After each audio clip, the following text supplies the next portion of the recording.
360,000. That's the number of tiny little humans that come into this world every single day. 360,000 pairs of eyes that see the world for the first time. 360,000 hearts that beat with their own rhythm. 360,000 is a huge number of babies. But I bet that while I was talking about all of these babies, many of us could probably only picture one set of eyes, one pair of hands, one little body. As humans, we like to scale everything down to one single person, one single thing, for it to make the most sense to us, because by personalizing any scenario, we can relate to it better. But the problem comes when we personalize so much that we lose sight of the things that really matter. This evening, I've come here to talk to you about what happens when we focus so much on the one instead of the many.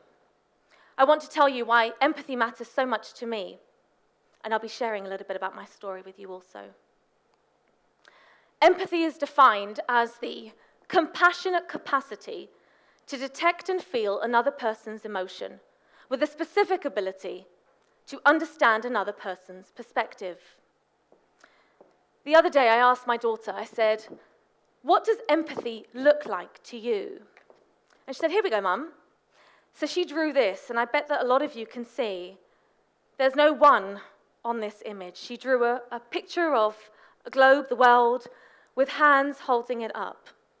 And that really, I think, epitomizes what I've come here to talk to you about tonight, because often we focus so much on the little details that we lose sight of the really big things that matter. Right now, for example, some world leaders are more concerned about how weapons are being used rather than why we felt the need to create them in the first place. A few years ago in a local Cypriot school, when a Muslim girl was kicked out of her school because she was wearing a headscarf, some people were more concerned over a piece of cloth's apparent threat to the school, rather than why some people just hadn't yet learned to accept difference. My friends often say to me, "Don't get so upset about what you see in the news, because it doesn't always directly affect you." But I think we're all involved one way or another. It's all about whether or not we choose to see it or not. Perspective matters, but for that we first need information. Research tells us that we now need to receive information in bite-sized chunks. Our memories and our attention spans are getting much smaller. I don't know about you, but often when I sit down to watch a film, I can't sit still for the first 20 minutes before getting up to get a snack or reaching for my phone or something. And so although I love stories and books, rather than sharing a very long story with you this evening, I'm going to start off by sharing some 6-word stories, some bite-sized chunks of information to get you to really think about how empathy can change our perspective. Here's the first 6-word story. Different sides, sudden grief, same tears. Here's another story. Fought for peace, only found graves. Story number 3, slightly more uplifting. Stranger paid, groceries, dignity restored. And the final one. Lost dog, neighbor scoured, child smiled. Powerful, right? Because with perspective comes empathy. But now, if empathy is so important, then why don't we all practice it, you might be thinking. Scientists have grappled with understanding for years if empathy is something that's natural to us, if it's something that we're born with, or if it's something that develops over time, nurtured as a skill, perhaps. Cases of serial killers have often baffled societies. Was empathy not natural to them? Or did something happen to them in their lives that significantly affected their ability to empathize? As a keen teacher, I've often wondered, can you grow empathy in people? Sadly, over the years of my career, I've witnessed cases of young people who have undergone parentification, which is basically young people raising themselves and their parents, often in dire circumstances of neglect. Yet, in so many of these cases, these young people have exhibited remarkable empathy for other people, begging the question, did they develop empathy as a result of their hardships, or despite it? I started researching this a bit more, and I found that as far back as the 18th century and as recently as a test by Cambridge University called the Reading the Eyes and the Mind test, that women have been documented as being able to understand emotion much better than men, and therefore could be said to be more empathetic. But the more I looked into this, the more that I realized that the reason for this increased empathy was actually more to do with their increased levels of motivation as women, rather than an inherent capacity to empathize. And then, get this, a more recent study that I came across that made me laugh showed that when men were financially incentivized, they managed to show equal understanding of emotion and empathy to women. So then that got me thinking that empathy definitely can be nurtured, it can be grown, if we understand why it matters. Nelson Mandela believed in the African philosophy of Ubuntu, meaning I am because we are. He said, no one is born hating another person, and if we can learn to hate, then we can be taught to love. The Japanese call this concept kizuna, meaning the bonds of community, but this is not a new concept. Over 100 years ago, Emil Durkheim, the sociologist, wrote about communities having a collective consciousness. Every time I hear that phrase, it really resonates with me because I think, how can that be true when we look at what's going on across the seas from us? How can we say that we have a collective consciousness? He said that communities are capable of having a shared set of values and beliefs that leads to shared moral obligations. But then I started thinking, well, for a community to be able to do that, then that means that each person also has to have been developed, right? In 1943, Maslow developed his understanding of how humans developed, using this 5-tier pyramid. He said that at the very bottom, all humans need to have physiological needs: food, water, warmth, and so on. Once this need has been met, they will then be able to hopefully satisfy the need of safety. These are the most basic needs that all humans have and need.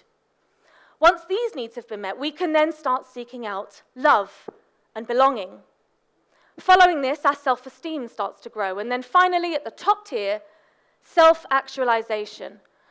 Understanding our real meaning of existence, why we're on this planet, which is probably the reason why I said yes when Walid asked me to come here and stand on this stage. But Maslow said that for us to be able to really reach that top level of of human development, we need to have developed empathy. He said that we need to be able to understand morality and acceptance to be able to get to that top tier. But the problem is that often, in many cases, when children don't have these basic needs met, then they will struggle to develop their self-esteem later on. I'm sure many of us have people in our lives who are struggling with their self-esteem, and looking back, we may be able to reflect and understand why that's happened and empathize, perhaps. As adults, many of us may face barriers that stop us from getting to that top tier: family toxicity, financial struggles, differences in social-political values, maybe, that mean that we feel excluded. So then I started thinking, the media plays such a huge role in how we develop, what we're exposed to. So should we be trying to develop empathy from the top down? When I was a teenager, I wanted to either be a lawyer or a journalist. Clearly, I'm none of those. But in the beginning, I started out trying to be an investigative journalist. And I started working in the beginning for Rik and the Cyprus Mail. But very quickly, I came to realize that a lot of the stories that they were asking me to write were more about the what and the how, and not really much about the why. And that really bothered me because I felt like I wanted to make a difference, and I really wasn't being given the chance to do so. So instead, I transitioned into teaching and decided that I would start trying to nurture empathy from the bottom up this time. I had no idea at the time how fulfilling a task that would be, to be able to shape the way that young people think and behave. Empathy is on the decline, according to Gallup World Polls, which is the biggest world survey that tracks the behaviors and opinions of global citizens. As we can see, we have experienced huge declines in empathy. Often, social media may paint a tale of connectivity, but the reality is that a lot of us are very cynical about the people that we talk to, the world that we live in, creating a lot of biased views before we've even opened our mouths. Perhaps some of you might have judged me before I came up onto this stage, maybe still are. The good news is that young people are reversing this data. Studies show that young people are managing to increase empathy if they take part in perspective-taking and empathic concern. I don't know about you, but I'm constantly hearing people complain about the current school systems. People saying, nothing's changed at all since I was at school. Young children nowadays are only being told how to memorize information and perform meaningless, useless tasks that won't really help them in the real world. And then I try to share my experience that I know isn't representative of every teacher and of every school, but I know that there are so many of us out here that are doing the same kind of work. About 20 years ago, I became blessed to become a teacher. I was initially trained as an English language and literature teacher, and about 15 years ago, I also started teaching a relatively new subject at the time called global perspectives. I don't know if you've heard of that before. It's now become a widespread subject across the world, even in Cyprus, offered to students from 5 to 19 years old.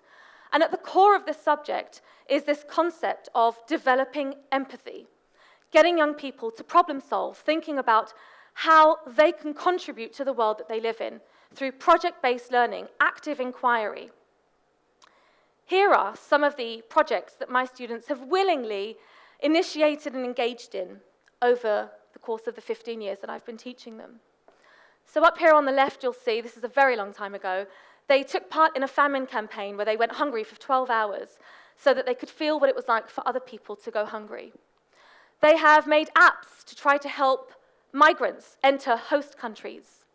They fundraised and filled boxes with basic necessities and survival kits for asylum seekers and the poor. They've created board games and different interactive activities to help raise awareness for people who are downtrodden in society. They've written letters of opinion to world leaders and received responses. They've investigated the extent to which technology is affecting our imagination, realized that it was, and then they wrote fairy tales and went and shared them with primary school students. They experimented to see the extent to which the toys that young people play with affect their perceptions of gender. They have volunteered at old people's homes and interviewed those people to find out how their culture was different to what we experience nowadays. They volunteered at rehab centers, reading newspapers, singing songs with the residents. They've created films, signed petitions, and created campaigns to talk about the restrictive stereotypes that exist in society. They've created a myriad of Instagram pages to talk about why doping is so unhealthy in sports, why agriculture matters. During the pandemic, they also started a blog to try to help young people cope mentally with the shift. They created cultural events to try to bring young people together. They have created new roadmaps for Limassol to try to minimize traffic and without cutting down the trees. They have designed spaces for young people to avoid delinquency. They've created new waste machines, or they've designed them, that help incentivize people to recycle with tokens. And just a few weeks ago, a lot of my students collected unwanted clothing, and I taught them how to sew, and they made a blanket for a local homeless person that they had come into contact with. I am so lucky to be in a position where I get to help young people think about their place in the world. But beyond the subjects that I teach, my students know that if I don't greet them at the door every day, then I am losing the opportunity to connect with them. I see my classroom as an extension of my home that I welcome them into and expect them to also be respectful while they're there. They know that if I don't share a part of myself throughout the course of the lesson and expect them to do the same with me, then we are robbing ourselves of the chance to be able to be true to ourselves. Education is and should be about equipping young people with skills for a world they will inherit that they must improve. Maya Angelou said that each child belongs to all of us, and they will bring us a tomorrow in direct relation to the responsibility that we have shown them. So what's my story? What is it that has made me want to be so empathetic? I think as far back as I can recall, I've always felt a need to connect with people that were different from me. Even when I was younger, I would smile at random people from across the street that my friends would think was very weird, even though that's how I met my best friend, my childhood best friend. Perhaps it's because I was born to a Lebanese father and a Cypriot mother in the UK in the 80s, refugees and migrants on both sides of the family. trying to figure out how all of these pieces of otherness connected to kind of figure out who I was.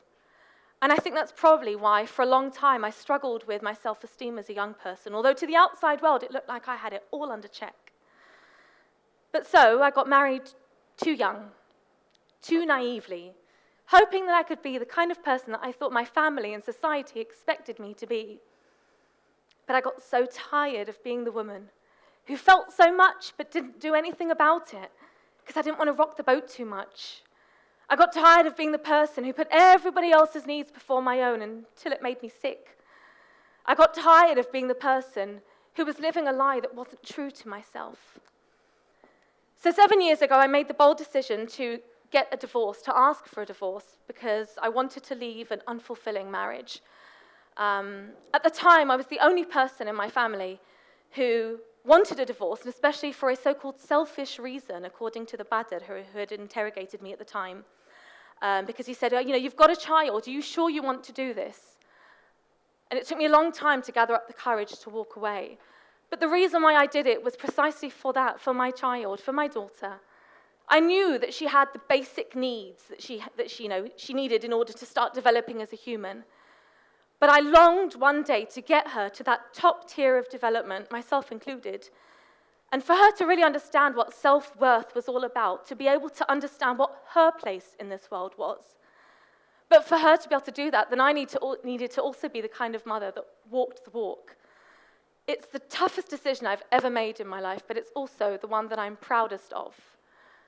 It's not been an easy ride, and that would be an understatement. But it would have been very easy for me to hate. But all I would have been teaching my daughter is how to self-destruct. Rather than looking at the bigger picture, the lessons learned, the boundaries set, the acceptance of self. Every day, I try my best to connect with people, make and maintain eye contact, be conscious of my posture, my voice, my face, although that bit's really hard for me, especially when I get angry. One thing that's really helped me is storytelling and communication. Even when I was a young girl, I don't know if my brother remembers this, I campaigned at my local library and I demanded that I be given an adult library card so that I could hire out more books than other people my age, because I was desperate to read more stories to help me escape to other worlds that I just so desperately wanted to be a part of. Poetry has been my healing space, my therapy. It's got me through my darkest of days, especially when I wasn't sure if I could withstand the loneliness of single parenthood, the endless bills that kept coming my way, and the real sense of injustice with the court system. I became a Toastmaster at the beginning of my healing journey because I realized that I needed to give back to the community, to go beyond myself. And even now, when I'm exhausted, I show up every time. And I'm filled with such gratitude and a renewed sense of hope for humanity. My daughter does it better than me, though. She is empathy incarnated. She's definitely had a hard time of it. She's had to face harsh understanding of life much sooner than she should have. And it would have been very easy for her to hate. But instead, she shows more empathy than most adults that I've come across.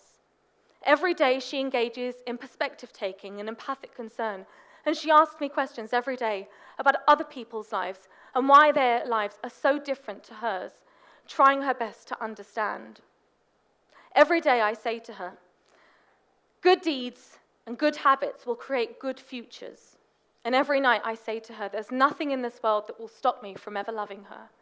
And in turn, every day she reminds me of all the good that there is to see in this world, if you choose to see it and embrace it. As I said, it could have been easy for us to hate. But together we've decided to walk the road less traveled, because I remind myself that she is part of this generation that will bring us a tomorrow in direct relation to the responsibility that I and we have shown her. Many people do judge me for being a single parent. I can see it in their faces. For perhaps fighting for things that I believe in, even when it can compromise my positions or my friendships. But at the core, the power of perspective and empathy speaks volumes for me. So I'll leave you with my 6-word story. I gave, got crushed, but I'm still giving. Thank you.